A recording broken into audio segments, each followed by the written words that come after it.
I have a statement and I will begin reading it. So, dear colleagues, I spoke at the end of the last City Council meeting about my extreme disappointment at the result of the home energy score vote. I want to thank our diligent staff and community members who are working with councilors who have concerns about the ordinance. I emphasized at the last meeting that I was satisfied with the information provided to the council. I was satisfied with the staff report, and I was satisfied with the time that staff put into the ordinance.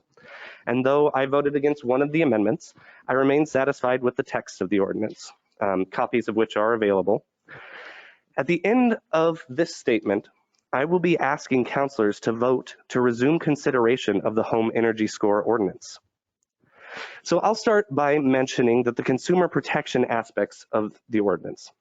This ordinance would allow consumers to know what they're getting into when they express interest in a house. At the last meeting, it was mentioned that one could just ask for the electric bills of the home under consideration. A home energy score gives a much more accurate depiction of the true state of a structure and provides a list of potential projects to improve the efficiency, something an electric or gas bill does not. I continue to reject the discussed idea that a voluntary program is a viable alternative to requiring a home energy score. A voluntary program is not a program at all. It's no different than where we are now, and it does not improve our climate situation. I respectfully ask my colleagues to stop saying they support a voluntary program and instead more accurately state that they are opposed to the ordinance. I know some councilors have concerns about equity, and I really appreciate that. They are valid concerns that homeowners cannot afford an additional $125 to $200 to get their house assessed while selling. Oh, scrolled too far. As it has been noted, there have been green grants set aside that, though it wasn't their original intent, can help cover the cost for those who truly have the need. And if there is more need, there's a climate revolving loan fund that we could look at amending. And if there's even more need, which I extremely doubt, we can pause the ordinance. We could also just amend 9.04.060 of the ordinance to read as follows. To the extent that the city funds are available, the city manager may provide a grant to the seller of a covered building for the cost of obtaining a home energy performance report, provided that the seller has been deemed eligible to participate in a low-income assistance program offered by the city or other governmental entity. The amendment is here. The city manager will exempt sellers who are eligible for these programs and not provided a grant from the requirements of this section, allowing those who cannot afford it to be exempt, something that will still cover the majority of home sellers, but will allow for those who have a serious need to be exempt. As for concerns about staff time, we have been informed by staff that they can handle the load at this. Are you wrapping up soon? Nope. Are you going on for? This is not normally a time to go into a 10-minute lecture, so. I understand that, Mayor, but I would like to reserve my right to continue speaking this evening. Councilors? Okay, I'm saying okay. Go ahead then. Can we have, Councilor Napak? is rebuttal allowed at the same amount of time? I don't know where he's going. You'll have your councilor reports time when it gets there. But Councilor Shepherd, continue. Thank you, Your Honor. As for concerns about staff time, we've been informed by staff that they can handle the load that this ordinance would give them. I trust their assessment of the situation, and I also trust them to come back and tell us if it proves to be too unwieldy. A question was raised, why aren't we including apartments, businesses, or other types of buildings?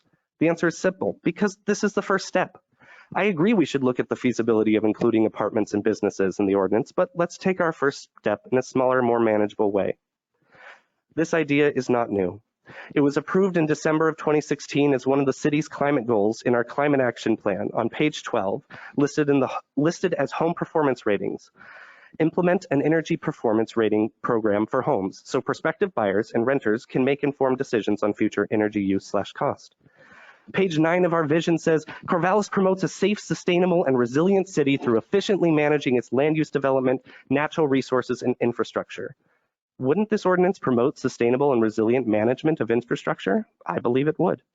That same page has a vision that Corvallis derives most of its energy from renewable energy sources to power its public and private buildings, infrastructure, transportation systems, and homes. Wouldn't this ordinance encourage that? I believe it would. I will end my arguments with this quote from community member Court Smith. It was read in part at the last meeting, but I want to read to you the whole paragraph. Court says a 5-4 vote on the energy score is far too passive. How can you expect the community to act if the council is unwilling to speak with a stronger voice? Our children, grandchildren, and his great-grandson are looking for stronger action. Please vote to put a strong point on the energy score. Now, I have a few questions for the city attorney, which will speak to the process and explain it to those. So, Counselor, we don't normally do questions of staff as we're going through this. I appreciate that, Mayor. I would like to, I could answer these questions, but I wanted the city attorney to speak so that we would hear it from our attorney what the process that I'm about to propose is. I think if you're going to make a motion, you should make the motion. That's correct. And then That's what I'm getting at. if there's a question, I could do that as a parliamentarian. I can Yes. respond to those. I was going to, if you make a motion, which I have a feeling you're heading toward, then I would then ask the city attorney to speak to what happens next. Well, I will say this and then I will make my motion. I will ask councilors to vote in favor of the motion I'm about to make. And if you do not feel comfortable with that tonight, I completely understand and I bear no ill will. But I will ask you to vote with me at the next meeting where I'll be raising this motion again and at the subsequent meeting, likely with less text. Now, Your Honor, I move to resume consideration of the Home Energy Score Ordinance, an ordinance creating residential energy performance ratings and disclosure procedures, creating Municipal Code Section 9.04 Home Energy Score as amended. And I will note that this is a non-debatable motion. I second it.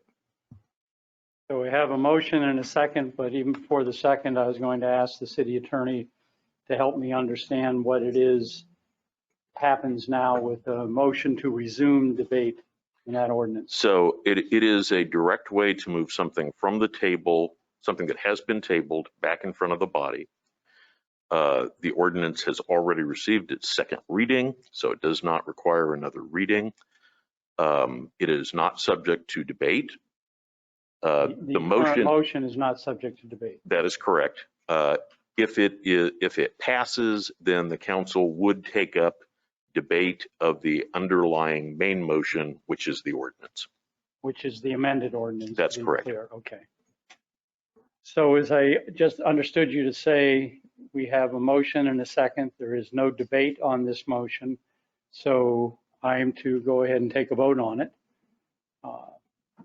And then if it passes, then we will have the ordinance back on the table and we can proceed like we were at the last meeting or where everything's on the table. So That's correct. Go ahead and take a vote on the motion, given it was split before. Are there questions about the process, the parliamentary? So let's go ahead and take a vote on this motion to resume deliberations, and I will make it a roll call vote because it's been a split vote anyway. So, City Recorder, would you please? Councilors Chaplin, Yes. Yee, No. Ellis, Yes. Struthers, No. Schaefer, No. Lytle, No. Shepherd, Yes. Napak, No. Mon. Yes. The motion fails 4-5. Okay, so we're still in the state of being tabled until, was it in September? First meeting September. Yep. 3 more meetings. All right. Or 2 more meetings. So I then had Councilor Napak.